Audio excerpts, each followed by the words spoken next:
Around 3:14 a.m. on September 8, 1560, a sudden fatal fall. Or was it? The year is 1560. England is navigating the treacherous waters of religious and political upheaval. At the heart of this storm sits a young, unmarried Queen Elizabeth I and her dazzling favorite, Robert Dudley. Their connection, undeniable and deeply public, fueled whispers across the court. Whispers that would soon turn to thunder. Elizabeth and Robert had known each other since childhood, enduring imprisonment in the Tower of London together during Mary I's reign.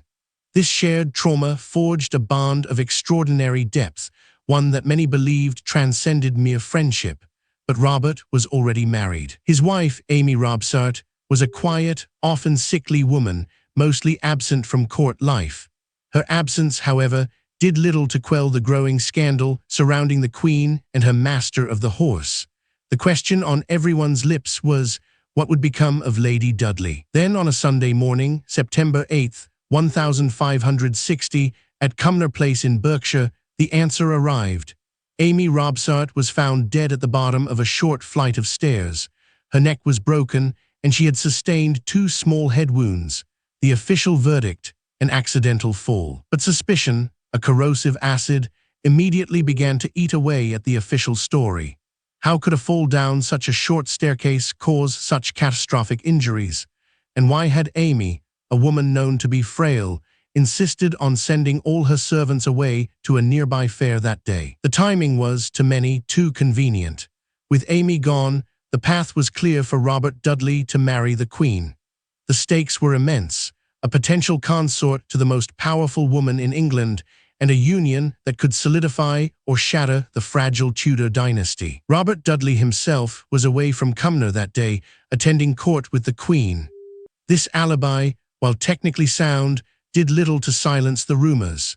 Indeed, some argued it only made him more culpable, implying careful planning. The inquest into Amy's death was convened quickly, led by the local jury.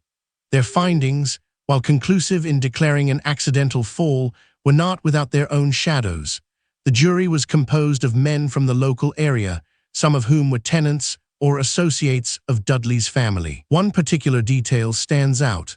The foreman of the jury, a gentleman named Thomas Blount, later became an agent for Robert Dudley. This connection, discovered much later, cast a long, lingering doubt over the impartiality of the initial investigation. Even Queen Elizabeth herself seemed to acknowledge the potential for scandal. She instructed her Secretary of State, William Cecil, to investigate thoroughly. Cecil, a shrewd and cautious politician, understood the gravity of the situation. He knew that if Dudley were implicated, it would not only destroy his favorite, but also gravely damage the Queen's reputation and potentially destabilize her reign. The political cost of a murdered consort would be astronomical. Despite Cecil's investigation, no evidence of foul play was ever officially uncovered. The initial verdict stood. But for many, especially those who opposed Dudley and the Queen's close relationship, the case remained wide open. One of the most vocal critics was the Spanish ambassador to England, Alvaro de la Quadra. His dispatches back to King Philip Roman II of Spain were filled with gossip and accusations, openly suggesting that Amy Robsart had been murdered. The ambassador's reports, while often biased and designed to undermine Elizabeth, painted a vivid picture of the fear and suspicion that gripped the English court. He even claimed that Dudley had attempted to poison his wife months before. Another theory that gained traction was that Amy, suffering from depression or a terminal illness, had taken her own life.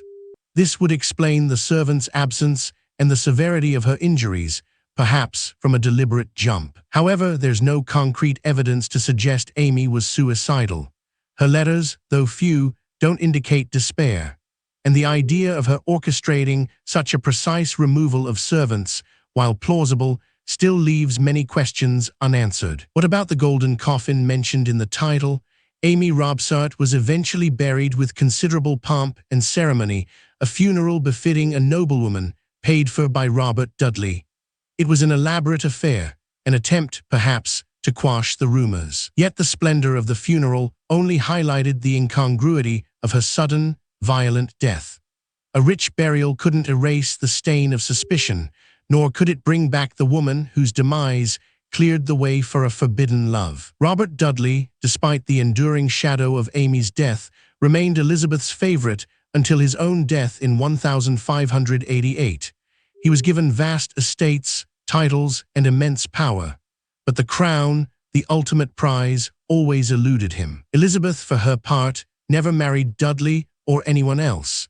Was it a political calculation, fearing the backlash if she wed a man so deeply entangled in scandal, or was it a deeper, more personal conviction about her role as queen? Modern forensic analysis, if it could be applied to Amy's remains, might offer some definitive answers.